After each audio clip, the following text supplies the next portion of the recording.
समझते हैं कि पुलिस एनकाउंटर लीगल है, अलाउड है कि नहीं अलाउड है, किस हालात में अलाउड है, किस हालात में नहीं अलाउड है। पुलिस एनकाउंटर के बारे में कहां पे लिखा गया है, कौन सा कानून है जो कि पुलिस को एनकाउंटर करने का पावर देता है और किस हालात में वो एनकाउंटर कर सकती है। तो अगर आप देखेंगे आईपीसी सीआरपीसी में तो आपको क्या मिलेगा, कुछ भी नहीं, पुलिस एनकाउंटर का कोई जिक्र ही नहीं है। तो मतलब पुलिस एनकाउंटर फिर है क्या? बहुत ही सिंपल, मैंने एक और एपिसोड में डिस्कस किया था कि पुलिस को ही नहीं, हर एक इंसान को आत्मरक्षा में एक्शन लेने का, आत्मरक्षा का अधिकार है। तो जो पुलिस एनकाउंटर है ये कुछ और नहीं, ये सिर्फ आत्मरक्षा में पुलिस गोली चलाती है और उसमें मान लीजिए कोई आदमी मारा जाता है तो उसी को हम पुलिस एनकाउंटर कहते हैं। मान लीजिए कि एक आदमी ने गोली चलाई, ठीक है, और उनके पास कोई तरीका है कि बिना गोली चलाए उसको पकड़ लिया जाए, हाइपोथेटिकली, राइट। तो ऐसे केस में फिर पुलिस गोली नहीं चला सकती है। और जैसे कि मैंने पहले डिस्कस किया, मान लीजिए गोली चली और फाइनली अगर वो लोग हाथ उठा के बाहर आ जाते हैं तो उस समय भी उनको शूट नहीं किया सकता है।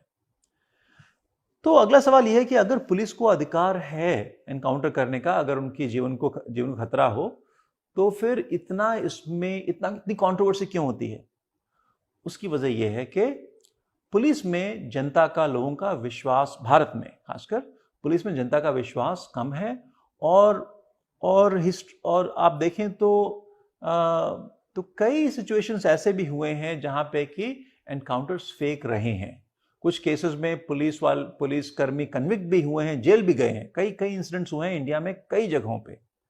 तो हमें पुलिस पे उतना विश्वास नहीं है, तो इसीलिए जब भी एनकाउंटर होता है, कभी कभी सही भी हो, तब भी कई लोगों का ये मानना होता है कि एनकाउंटर हमेशा फेक है। तो हर समय फेक नहीं होता है, पर दोनों तरह के हैं, जेन्युइन भी हैं, फेक भी हैं।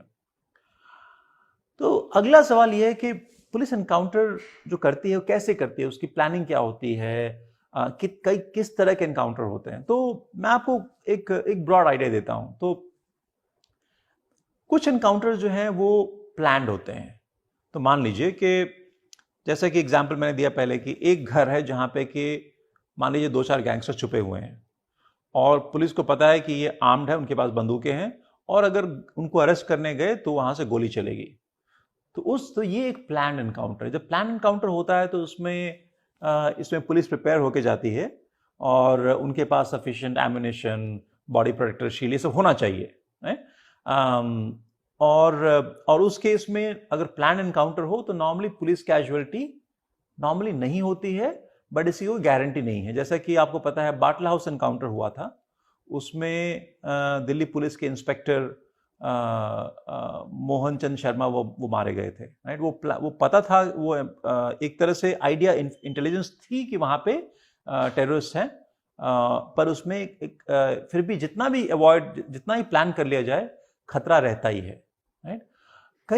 इनफैक्ट कई ऐसे इंसिडेंट्स हुए हैं जहां पे कि पुलिस वाले भी घायल हुए, मारे गए हैं, बट कई जगह फेक एनकाउंटर्स भी होते हैं।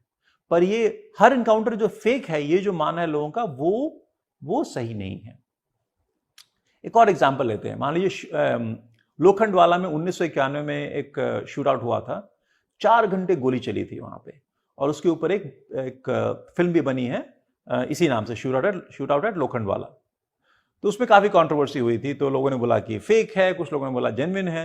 अल्टीमेटली काफी उसमें इंक्वायरी हुई, पर उसमें कोई ये नहीं निकला कि एनकाउंटर फेक है, वो एनकाउंटर जेन्युइन है, यही नतीजा था। डेफिनेटली जो फेक एनकाउंटर्स हैं वो नहीं होने चाहिए, पर एनकाउंटर पर से नहीं होने चाहिए या इलीगल है, ये बात सही नहीं है।